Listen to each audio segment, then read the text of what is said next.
દિલ્હી બમ બ્લાસ્ટને લઈને મહત્વપૂર્ણ સમાચાર। દિલ્હી બમ બ્લાસ્ટ મામલે વધુ એક ચોંકાવનારો ઘટસ્ફોટ થયો છે।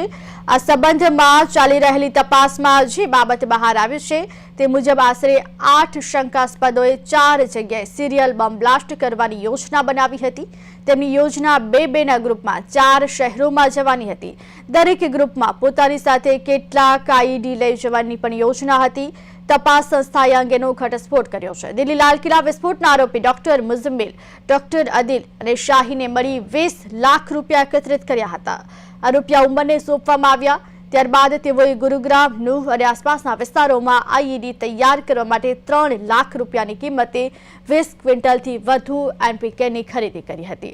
દિલ્હી બ્લાસ્ટ મામલે ચોંકાવનારા ખુલાસા થઈ રહ્યા છે ત્યારે વધુ એક ઘટસ્ફોટ થયો છે। સિરિયલ બ્લાસ્ટ માટેની યોજનાનો ખુલાસો થયો છે। 4 શહેરોમાં બ્લાસ્ટની યોજનામાં વધુ તપાસ હાથ ધરાઈ છે ત્યારે દિલ્હી બ્લાસ્ટ કેસની જે સમગ્ર ઘટના સામે આવી છે તેમાં જો કે વધુ એક ચોંકાવનારો ખુલાસો થયો છે।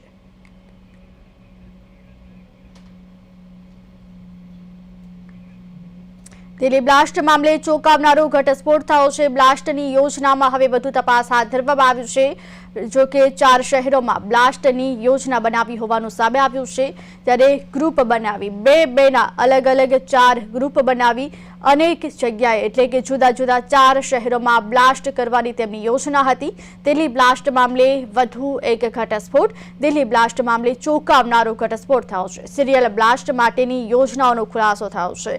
अलग अलग ग्रुप बनावी બે-બેના ग्रुप बनावी 4 शहेरोमां ब्लास्ट करवानी योजना हती। વધુ વિગત સાથે અમારા संवाददाता कमलेश रोहिड़ा लाइव जोड़ाई गया है। जी कमलेश, दिल्ही ब्लास्ट मामले अनेक चौंकावनारा खुलासा थई रह्या छे, परंतु सीरियल ब्लास्ट माटेनी योजनानो पण खुलासो थयो छे। शुं हती आ योजना अने शुं छे વધુ વિગત?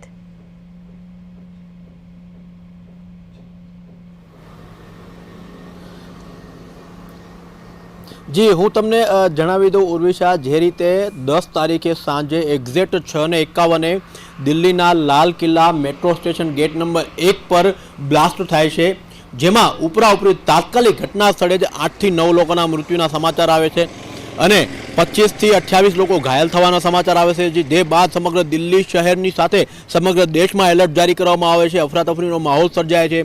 ઘાયલોને હોસ્પિટલ લઈ જવામાં આવે છે। જે લોકો મૃત્યુ પામે છે તેમના પરિજનો ઘટના સ્થળે પહોંચે છે। એટલે એકાએક દેશનો માહોલ બગડ્યો હતો, જેને લઈને હજી સુધી ક્યાંક ને ક્યાંક કેન્દ્ર સરકાર, રાજ્ય સરકારો આ બ્લાસ્ટને લઈને તપાસ કરી રહી છે। સુરક્ષા એજન્સીઓ તપાસ કરી રહી છે। ગુજરાત એટીએસે 2-3 દિવસ પહેલા, 4 દિવસ પહેલા 3 આતંકીઓને પકડી પાડ્યા છે। એ પહેલા જમ્મુ કાશ્મીર પોલીસે 7 નવેમ્બરના રોજ યુપી, ઉત્તર પ્રદેશથી, ફરીદાબાદથી એક આતંકીને પકડી પાડ્યો હતો। એટલે ક્યાંક ને ક્યાંક આ તમામ કડીઓ આ દિલ્હી બ્લાસ્ટે 10 તારીખે સાંજે થયેલા બ્લાસ્ટને મળતી આવે છે। જો હજુ હાલની વાત કરું, અત્યારની વાત કરું, ગુરુવાર સવારની વાત કરું ઉર્વિશા, તો ગુરુવારે સવારે ઉમરની ડાયરી, જે આતંકી ઉમર હતો, જે કારમાંથી મળી આવ્યો હતો, બ્લેક માસ્ક પહેરીને કારમાં બેઠો હતો, તે સુસાઇડ બોમ્બર તરીકે બનીને આવ્યો હતો। એણે પોતાની જાતને ઉડાવીને ક્યાંક ને ક્યાંક ધમાકો કરવાનો પ્રયત્ન કર્યો છે, મેસેજ આપવાનો પ્રયત્ન કર્યો। જો કે આતંકી ઉમર i20 કારમાં સવાર હતો, તેણે કારમાં બ્લાસ્ટ કર્યો છે તેવા સમાચાર સામે આવી રહ્યા હતા। ગઈકાલથી ચાલી રહ્યા છે। અત્યારે પોલીસ એ દિશામાં તપાસ હાથ ધરી રહી છે। આતંકી ઉમરના ઘરે પોલીસ પહોંચી છે, જમ્મુ કાશ્મીર પોલીસ પહોંચી છે, જેમાં વધુ ખુલાસા થયા છે। ઉમરની ડાયરી હાલ મળી આવી છે, જેમાં એનો પ્લાન હતો 26 નવેમ્બરે, ખાસ કરીને 26 જાન્યુઆરીના રોજ દેશના પ્રજાસત્તાક દિવસના દિવસે, સ્વતંત્રતા દિવસના દિવસે દેશમાં ધમાકો કરીને એને મેસેજ આપવાનો હતો, પરંતુ ક્યાંક ને ક્યાંક કેન્દ્રની સુરક્ષા એજન્સીઓએ તે ધમાકાને નિષ્ફળ કર્યો હતો। પરંતુ આ 10 તારીખે આ ધમાકામાં સફળ રહ્યો છે। જો કે એની પોતાની જાન ગઈ છે, પરંતુ એ આતંકી આ હમલાની પાછળ હતો તેવું હાલ સામે આવી રહ્યું છે। તેનો મિત્ર સજ્જાદની પણ ધરપકડ પોલીસ દ્વારા કરી લેવામાં આવી છે। એટલે તમામ મામલે હાલ ક્યાંક ને ક્યાંક તપાસ થઈ રહી છે। પરંતુ જો વધુ વિગત હું તમને આપું આ મામલે, તો હાલ જે ઉમરની જે ડાયરી મળી છે તેમાં વધુ એક વિગત સામે આવી છે કે જે બાબરી મસ્જિદ હતી, જે વિધ્વંસનો દિવસ હતો, તેની વર્ષગાંઠ નિમિત્તે પણ એનો ધમાકાનો પ્લાન તો તમને જણાવી દઈએ કે 1992માં બાબરી જે ધ્વસ્ત કરવામાં આવતી બાબરી મસ્જિદ વિધ્વંસનો જે મામલો હતો, ઘણા વર્ષો સુધી આપણા દેશમાં ચાલ્યો। ક્યાંક ને ક્યાંક બમ ધમાકા જે દાઉદ દ્વારા 1993માં કરવામાં આવ્યા હતા મુંબઈમાં, તે પણ ક્યાંક ને ક્યાંક બાબરી મસ્જિદને લઈને કરવામાં આવ્યા હતા। અને આમાં પણ બાબરી મસ્જિદની વર્ષગાંઠને લઈને મોટો પ્લાન આતંકી ડોક્ટર ઉમરનો હતો, જે સફળ ન થયો, પરંતુ 10 તારીખે ક્યાંક ને ક્યાંક સફળ થયો છે, જેમાં હાલ 13 લોકોના મૃત્યુના સમાચાર સામે આવી રહ્યા છે. વધુ એકવાર જણાવી દઉં, અત્યાર સુધી 12 લોકોની મૃત્યુના સમાચાર સામે આવી રહ્યા હતા, પરંતુ ગુરુવારે સવારે એટલે કે આજે સવારે વધુ એક વ્યક્તિ મૃત્યુ પામ્યો છે. કુલ 13 જણા અત્યારે આ બોમ્બ બ્લાસ્ટમાં મૃત્યુ થયા હોવાનો અહેવાલ સત્તાવાર રીતે સ્પષ્ટ કરી દેવામાં આવ્યો છે. હજી 18 થી 19 જેટલા એ બ્લાસ્ટમાં ઘાયલ થયા હતા. એ તમામ લોકો અત્યારે હોસ્પિટલમાં સારવાર લઈ રહ્યા છે. અને વધુ જો વિગત વાત કરીએ, આતંકી ઉમર જે બોમ્બ બ્લાસ્ટમાં માર્યો ગયો છે તેના ઘટના સ્થળથી તેના દાંત, લોહીના કપડાં, તેના શરીરના ચીથડા ઘટના સ્થળેથી મળી આવ્યા છે. એટલે ક્યાંક ને ક્યાંક અત્યારે સમગ્ર દેશમાં દુઃખનો માહોલ છે. ગઈકાલે જે રીતે કેન્દ્રીય કેબિનેટ બેઠક થઈ હતી તેમાં પણ સત્તાવાર રીતે નક્કી કરાયું, જાહેર કરવામાં આવ્યો હતો કે આ આતંકી હુમલો હતો. 10 તારીખે દિલ્હીમાં થયેલો આતંકી બોમ્બ બ્લાસ્ટ, કાર બ્લાસ્ટ એ ક્યાંક ને ક્યાંક આતંકી હુમલો છે.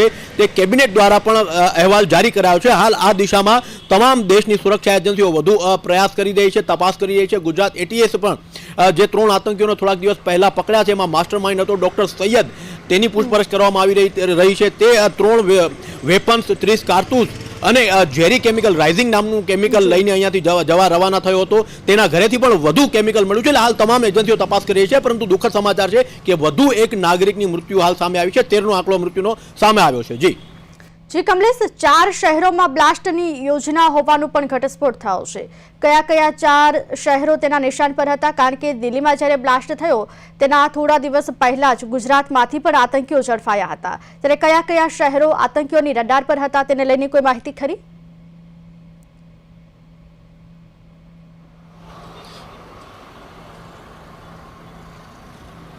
જી, હું તમને જણાવી દઉં કે 4 મહાનગરો આપણા દેશના મુખ્ય મોટા નગરો જેને કહેવાય છે કે દિલ્હી, મુંબઈ, અમદાવાદ અને જમ્મુ કાશ્મીર. જમ્મુ કાશ્મીર છેલ્લા કેટલાય સમયથી સેન્સિટિવ રહેતું હોય છે. જમ્મુ કાશ્મીરમાં ક્યાંક ને ક્યાંક અવારનવાર આતંકવાદીઓની હુમલો થતી હોય છે. કારણ કે જમ્મુ કાશ્મીર સાથે આપણા ભારતનો વિવાદ વર્ષો જૂનો છે. જ્યારથી ભારત અને પાકિસ્તાનના ભાગલા પડ્યા છે તેમાં અમુક હિસ્સો POK જે પાકિસ્તાન પાસે છે અને ત્યાં ટેરર એક્ટિવિટીઓ થાય છે. ટેરર એક્ટિવિટીઓની પાછળ પાકિસ્તાનનું સમર્થન છે. ત્યાં પાકિસ્તાન દ્વારા ક્યાંક ને ક્યાંક આતંકવાદીઓને તમામ સુરક્ષા સાધનો, વ્યવસ્થા પૂરી પાડવામાં આવતી હોય છે, જેને લઈને નાકી માત્ર ભારત સરકાર પણ તમામ વિદેશની સરકારો ક્યાંક ને ક્યાંક પાકિસ્તાનને આ મામલે પ્રશ્ન પૂછતી હોય છે. ભારતે પણ વારંવાર POKને લઈને UN-માં પોતાના પ્રશ્નો ઉઠાવ્યા છે. POKમાં આતંકવાદી પ્રવૃત્તિઓ થાય છે તેના સત્તાવાર પુરાવા પણ આપ્યા છે. પરંતુ પાકિસ્તાન દર વખતે ક્યાંક ને ક્યાંક આ વાતને નકારતું હોય છે. તે આ વાતમાં અમારો હાથ નથી તે લઈને પોતાની વેદના પ્રકટ કરતું છે. તેવું પોતે પાકિસ્તાન કહે છે કે કોઈ પણ આતંકી હુમલા ભારતમાં થાય છે, કોઈ પણ જગ્યાએ થાય છે, એમાં અમારો હાથ નથી. અમે પોતે પણ આતંકવાદથી પીડિત છીએ. પરંતુ પાકિસ્તાન હંમેશા કહેતું કંઈક અલગ હોય છે અને એનો ચહેરો કંઈક અલગ હોય છે. દર વખતે જૂઠું સાબિત થાય છે અને દર વખતે ભારત સરકાર દ્વારા પુરાવા પણ આપવામાં આવે છે. પરંતુ આ વખતે બી ક્યાંક ને ક્યાંક જે અમદાવાદમાં આતંકીઓ જે હથિયારો અને લિક્વિડ જે લઈને રવાના થયો હતો સૈયદ, તે હથિયારો પણ પાકિસ્તાનથી રાજસ્થાનમાં ડ્રોન મારફતે પહોંચાડવામાં આવ્યા હતા. પછી 2 આતંકીઓ ઉત્તર પ્રદેશથી બાય ટ્રેન રાજસ્થાન પહોંચે છે, પછી રાજસ્થાનથી અમદાવાદ આવે છે અને અમદાવાદમાં બાય ડ્રોન મારફતે પાકિસ્તાનથી આવેલા હથિયારો, લિક્વિડ લઈને અહીંયા ગાંધીનગર સુધી પહોંચાડે છે. એટલે જોવા જઈએ તો ક્યાંક ને ક્યાંક આ તમામ મામલે તમામ કડીઓ જોડાઈ રહી છે. અમદાવાદમાં ગાંધીનગરના અડાલજ પાસે 3 આતંકીઓ મળી આવ્યા છે, જેના કનેક્શન જમ્મુ કાશ્મીરમાં મળેલા આતંકી સાથે પણ મળ્યા છે, યુપીમાંથી મળેલા આતંકી સાથે પણ મળ્યા છે, પછી તમિલનાડુ, તેલંગાણા, તમિલનાડુ, હૈદરાબાદ ખાતે પણ જે આતંકીઓ મળ્યા છે ત્યાંથી પણ મળે છે. એટલે એની વચ્ચે અચાનક દિલ્હીમાં બ્લાસ્ટો થવો હોય ને ક્યાંક ક્યાંક સીધો ઇશારો આ હુમલા ઉપર થઈ રહ્યું છે ને. જે રીતે ગઈકાલે કેન્દ્રીય કેબિનેટ જે મળી હતી વડાપ્રધાનની આગેવાનીમાં, તેનામાં પણ અહેવાલ ઠરાવ પસાર કરાયો છે. જે આ હુમલો છે એ આતંકી હુમલો છે એ સ્પષ્ટ રીતે નક્કી કરાયું છે, જેની દિશામાં તપાસ એજન્સીઓ હાલ વધુ તપાસ કરી રહી છે. જી કમલેશ, સમગ્ર માહિતી આપવા બદલ આપનો આભાર. ત્યારે સિરિયલ બ્લાસ્ટ માટેની યોજનાનો ખુલાસો થયો છે. 4 શહેરોમાં બ્લાસ્ટની યોજના કરવામાં આવી હોવાનું સામે આવ્યું છે. વધુ તપાસ હાથ ધરવામાં આવી છે. દિલ્હી બ્લાસ્ટ મામલે ચોંકાવનારા એક બાદ એક ઘટસ્ફોટ થઈ રહ્યા છે.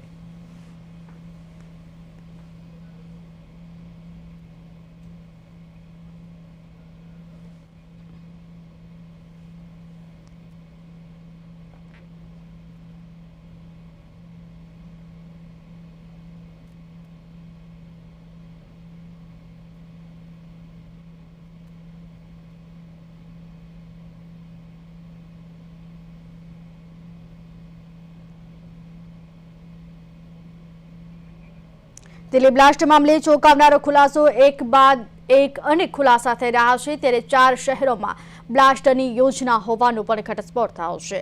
બે-બેના ગ્રુપમાં જો કે 4 શહેરોમાં બ્લાસ્ટ કરવાની યોજના હતી ત્યારે સિરિયલ બ્લાસ્ટ મામલે ચોંકાવનારો ખુલાસો. 4 શહેરોમાં બ્લાસ્ટની યોજનાને લઈ હવે વધુ તપાસ હાથ ધરવામાં આવી છે. સુરક્ષા એજન્સીઓ પણ વધુ સતર્ક બની ગઈ છે કારણ કે સમગ્ર જે ઘટના સામે આવી રહી છે દિલ્હીમાં જે બ્લાસ્ટ થયો છે, બ્લાસ્ટ બાદ અનેક આતંકીઓને ઝડપી પાડવામાં આવ્યા છે, પરંતુ તેમની યોજના શું હતી તેને લઈને પણ અનેક ચોંકાવનારા ખુલાસા થયા છે. 4 શહેરોમાં જો કે તેમને બ્લાસ્ટ કરવાની યોજના હોવાનું પણ તપાસમાં ખુલવા પામ્યું છે. 4 શહેરોમાં બ્લાસ્ટની યોજનાનો ચોંકાવનારો ખુલાસો. દિલ્હી બ્લાસ્ટ મામલે એક બાદ એક અનેક ચોંકાવનારા ખુલાસા થઈ રહ્યા છે. તેમાં વધુ એક ચોંકાવનારો ખુલાસો થયો છે જ્યારે એક સીસીટીવી પણ સામે આવી રહ્યા છે. દ્રશ્યોમાં તમે જોઈ શકો છો. આ દ્રશ્યોમાં જે દેખાય છે તે આતંકી ઉમર છે ત્યારે સીસીટીવી દ્રશ્યોમાં આતંકી કેદ થયો હતો. સિરિયલ બ્લાસ્ટ મામલે એક બાદ એક અનેક ચોંકાવનારા ખુલાસા થઈ રહ્યા છે. આતંકીઓની યોજના શું હતી તેને લઈને પણ ખુલાસો થયો છે. 4 શહેરોમાં અલગ અલગ જગ્યાએ બે-બેની ટીમમાં બ્લાસ્ટ કરવાની તેમની યોજના હતી, જે બાદ હવે એક બાદ એક યોજનાઓને લઈ અને ચોંકાવનારા ઘટસ્ફોટ થઈ રહ્યા છે.